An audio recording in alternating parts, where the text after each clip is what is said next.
किम की न्यूक्लियर सनक, बारूदी सौगंध, काउंटडाउन शुरू, इंतकाम लेगी बहन।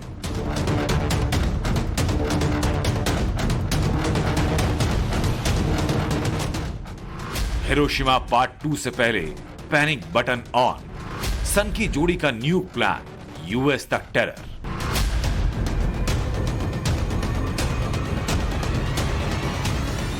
भाई बहन की वो जोड़ी है जिसका काम सोते जागते धरती दहन की स्ट्रेटेजी पर काम करना है। एक मिसाइलबाज जिसे मिसाइलों की टेस्टिंग से फुर्सत नहीं, तो बहन धमकीबाज जिसकी जुबान जब भी खुलती है मुंह से गाली निकलती है। अब नॉर्थ कोरिया की सन की जोड़ी का ओपन चैलेंज अमेरिका को है। पिछले 30 दिनों में किम जोंग ने जाने कितनी बार अमेरिका को एटम बम से भस्म करने की धमकी दी। अब उसकी बहन यू जोंग ने मोर्चा संभाल लिया। किम की ये धमकीबाज बहन ने बाइडेन को 2-2 कह दिया कि अमेरिका नॉर्थ कोरिया पर जितने भी प्रतिबंध लगा ले, लेकिन उसका भाई पुष्पा से कम नहीं। वो किसी के सामने झुकने वाला नहीं। यहां तक कि नॉर्थ कोरिया के मिसाइल प्रोग्राम की निंदा करने वालों को यो जोंग ने बार्किंग डॉग मतलब भौंकने वाला कुत्ता कह दिया।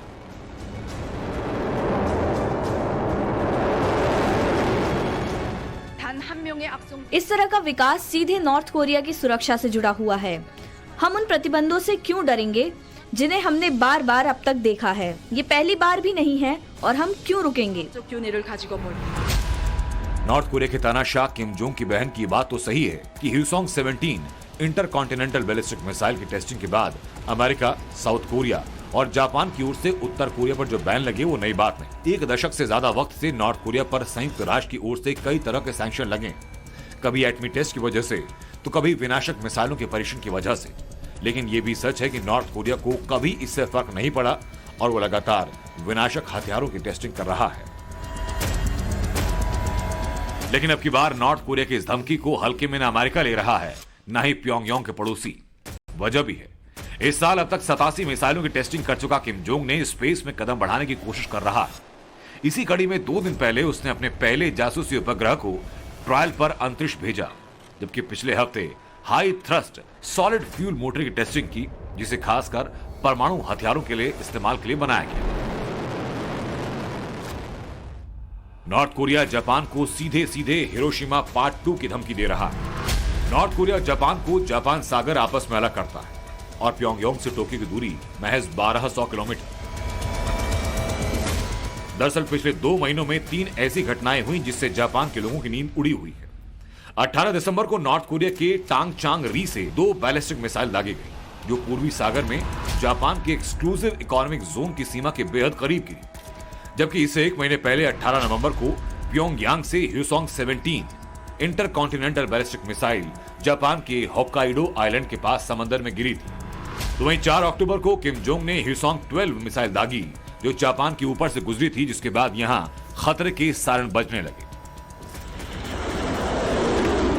सन की किम की इन खुराफातों से जापान में खौफ है। लोग खुद को सुरक्षित रखने के लिए प्राइवेट बंकर बॉक्स खरीद रहे हैं। जाहिर है किस वक्त क्या हो जाए कहा नहीं जा सकता।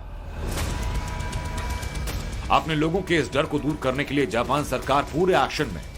जापान बड़ी मात्रा में हथियारों की खरीद में जुट चुका है। इतना ही नहीं, जापान ने अपना डिफेंस बजट बढ़ाने का ऐलान कर दिया।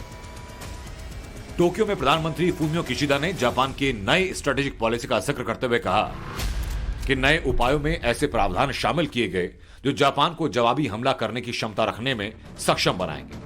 साथ ही इमरजेंसी हालात में दूसरे देश के क्षेत्र पर सीधे हमला करने की क्षमता बढ़ेगी। नॉर्थ कोरिया के लिए जापान का मैसेज लाउड एंड क्लियर है कि अब नॉर्थ पैसिफिक रेंज में उत्तर कोरिया की और दादागिरी नहीं चलेगी। जापान ने अपनी डिफेंस एक्सपेंडिंग को दोगुनी की, साथ ही वहां की नीति में बड़ा बदलाव किया। इस बदलाव के तहत अब जापान इमरजेंसी सिचुएशन में किसी दूसरे देश पर काउंटर स्ट्राइक भी कर सकता है। बढ़ते खतरों के मद्देनजर जापानी सरकार ने $35,000 करोड़ के हथियार खरीदने का ऐलान किया। खास बात यह कि इस खरीद में लंबी दूरी की मिसाइलें शामिल हैं। लेकिन जापान का बुद्ध से युद्ध के रास्ते को चुनना नॉर्थ कोरिया को नागवार है। नॉर्थ कोरिया के विदेश मंत्रालय की तरफ से कहा गया,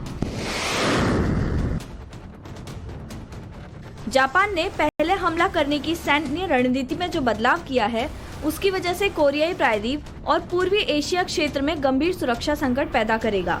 हम एक बार फिर साफ कर देना चाहते हैं कि जटिल क्षेत्रीय सुरक्षा माहौल के जवाब में हमें अपने मौलिक अधिकारों की रक्षा के लिए साहसिक और निर्णायक सैन्य कदम उठाने का अधिकार है। सेकेंड वर्ल्ड वॉर के बाद हिरोशिमा नागासाकी पर परमाणु हमले के बाद जापान ने अपने सैन्य बजट को काफी कम कर दिया था। इसके लिए जापान ने अपनी रक्षा के लिए अमेरिका से समझौता किया था। जापानी सरकार ने खुद को हमेशा के लिए गैर परमाणु शक्ति संपन्न देश रहने का वादा किया, लेकिन अब पड़ोसी नॉर्थ कोरिया के बढ़ते खतरों के बीच जापान को अपनी डिफेंस पॉलिसी बदलने के लिए मजबूर होना पड़ा है। Bureau report, times now Bharat.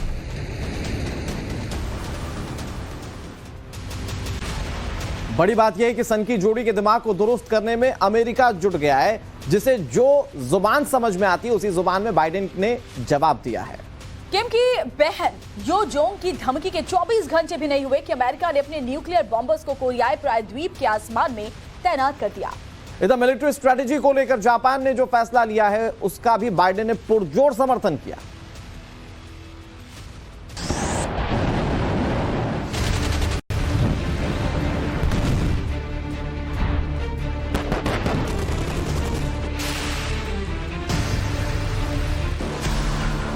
North Korea का सन की तानाशाह किम जोंग अपने परमाणु हथियारों की बदौलत अमेरिका को ओपन चैलेंज दे रहा है, तो उसकी धमकीबाज बहन बैटलफील्ड में एटमी ताकत की नुमाइश करने को बेताब है।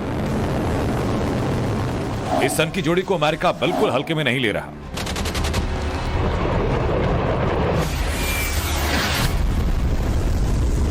किम जोंग की बहन यू जोंग की धमकी के 24 घंटे भी नहीं हुए कि कोरियाई प्रायद्वीप से तस्वीरें सामने आई। अमेरिका के न्यूक्लियर बॉम्बर दक्षिण कोरिया के फाइटर जेट्स के साथ आसमान में सन की जोड़ी को अपनी ताकत का एहसास कराने पहुंच गए। इस वॉर एक्सरसाइज में अमेरिकी B-52 bombers F-22 stealth fighters शामिल हुए, तो वहीं दक्षिण कोरिया की तरफ से F-35 और F-15 फाइटर्स ने उड़ान भरी। ये पहला मौका जब साउथ कोरिया के अमेरिकी बेस पर F-22 फाइटर जेट्स डिप्लॉय किए गए। 5वीं पीढ़ी की इस फाइटर की खासियत का अंदाजा इसी बात से लगाया जा सकता है कि इस अमेरिका ने अब तक किसी भी देश को नहीं बेचा।